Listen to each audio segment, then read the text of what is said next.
Ce matin, j'ai partagé l'information aussi du président de l'Ukraine, Volodymyr Zelensky, qui mentionne que son armée a capturé, c'est marqué les termes citoyens chinois dans des unités de combat de la Russie. Donc, regardez ici le post qu'il a fait, qui prenait part au combat avec la Russie. C'est arrivé sur le territoire de l'Ukraine, donc le Donetsk, qui est comme vraiment entre l'Ukraine et la Russie. C'est là que, en tout cas, c'est ce territoire-là que la Russie mentionne que ça fait partie de la Russie.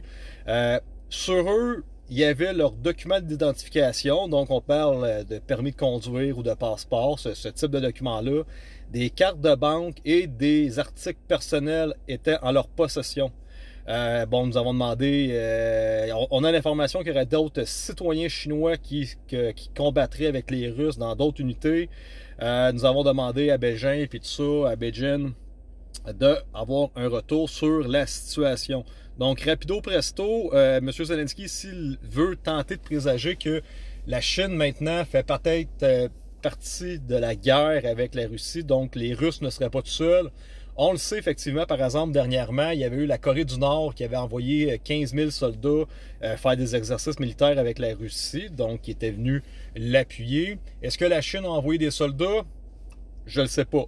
Est-ce que c'est un red flag par Zelensky, que c'est complètement de la propagande de guerre pour faire semblant que la guerre, la troisième guerre mondiale, elle s'en vient de plus en plus, puis là, ils vont dire au pays de l'État, là, voyez-vous, là, la Chine est rendue dans le combat, ça veut dire que là, la guerre va dégénérer, donc ça peut être un fake news, ça peut être un vrai news. Je me demande, est-ce que là, il n'utilise jamais de soldats chinois, il dit des citoyens chinois, mais qui prenaient part au combat.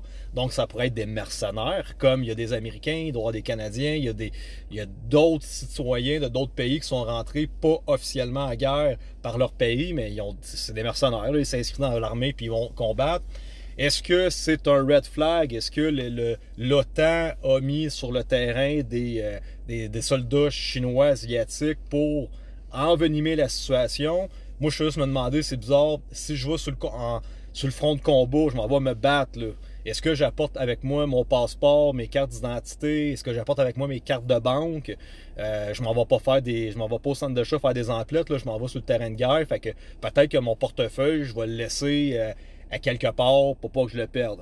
Ensuite de ça, à la fin de cette vidéo-là, je vais vous partager quand même un avertissement qui fait froid dans le dos, qu'il y a eu 2-3 jours. C'est le président de la Corée du Nord qui mentionne, qui parle aux Français, qui parle à l'OTAN, qui dit là, arrêtez immédiatement vos tentatives de troisième guerre mondiale. Fait qu'ils savent, c'est l'OTAN qui veut déclarer la troisième guerre mondiale.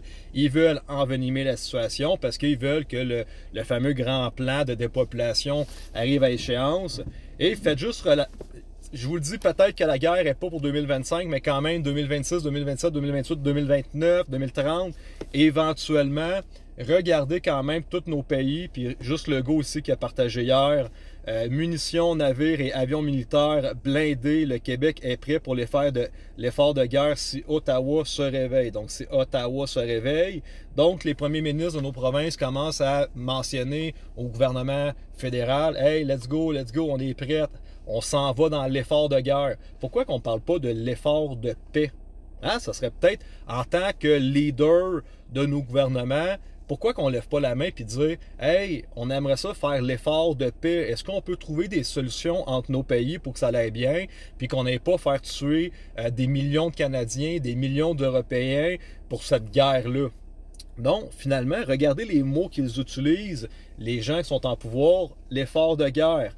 L'OTAN, les pays de la France, on est en effort de guerre, il faut remilitariser nos pays, on va aller chercher de l'argent dans les comptes de banque des Français pour financer l'armée. À partir du 1er octobre, 1er novembre, en France, l'argent digital va rentrer en ligne de compte. Donc, faites juste regarder ce qui s'est passé lors de la Deuxième Guerre mondiale. Puis faites juste constater à quel point que l'histoire se répète. 1929, gros crash boursier, l'économie complète tombe partout, c'est la faillite, les gens, ça ne va vraiment pas bien.